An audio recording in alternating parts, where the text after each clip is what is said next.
Many years ago, we managed an estate sale right here in Portland for a family whose mother was a pianist and a sheet music collector. The house was filled with vintage song sheets dating back to the 1800s. Through music, her collection told the early history of our country. She had every piece you could find in the collector's guide, because she wrote the collector's guide. What a privilege it was to be working in that house with the ultimate collector's collection. Last year I was in a house in Palm Desert, California, and as the boys were showing me around the house, which was nearly consumed by McCoy pottery, I could see every piece of McCoy in the book. Again, because their mother wrote the book. And just this past June, our customers remember a house we still fondly call the Bobble House, because it had a collection of over 1,000 bobblehead dolls. And I expected to find out that she wrote the book, but she was just a passionate collector.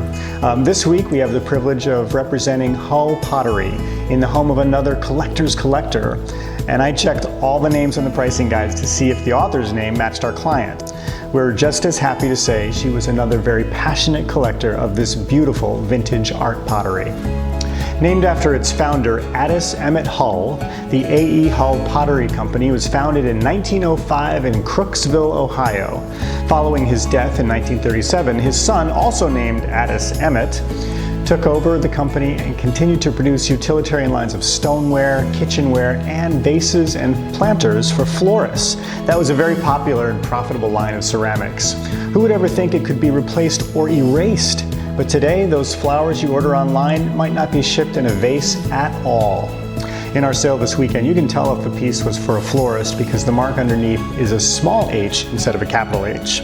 Anyway, in 1937, Hull's son left his father's company to manage another popular brand of the time, Shawnee Pottery, also located in Ohio.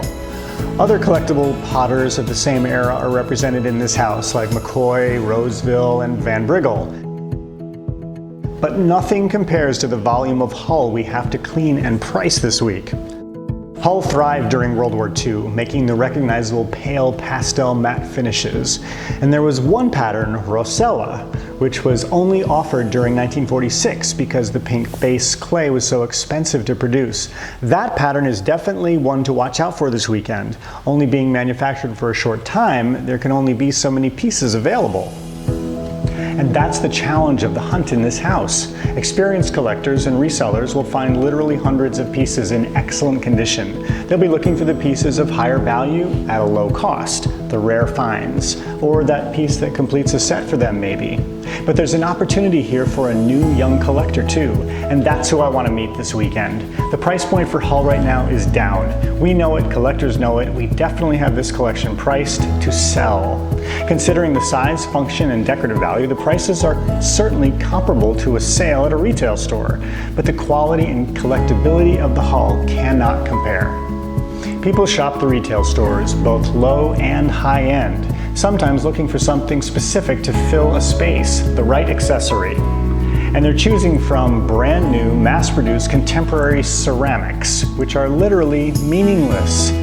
You may be familiar with Jonathan Adler down in the Pearl. Adler got his start designing and producing art pottery, but old or brand new, his pieces are very, very expensive. Mid-century modern interior design is so hot right now, the majority of this week's collection is from the 1950s. Not only can you get a completely authentic look, you can own a handmade piece of art that is at least 60 years old.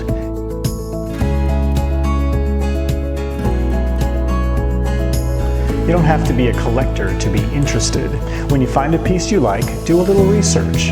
Use the collector's guides or online resources to find your specific piece and learn a little bit more about the pattern and the variations in that line.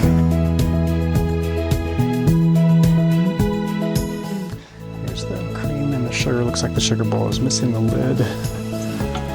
And no, sugar's not missing a lid, never had a lid. We have a full set.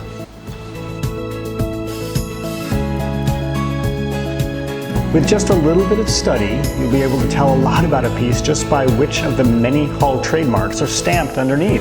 And if you're lucky, you'll find the triangle label still on the vase. Just that little sticker can add $5 or $10 to a piece. Remember, like most art pottery of its time, Hull is a very durable product. The prices will rise again, some pieces faster than others. A handled pitcher or a basket, for example, every time one of those fragile handles gets broken, the value of the ones that are left intact goes up.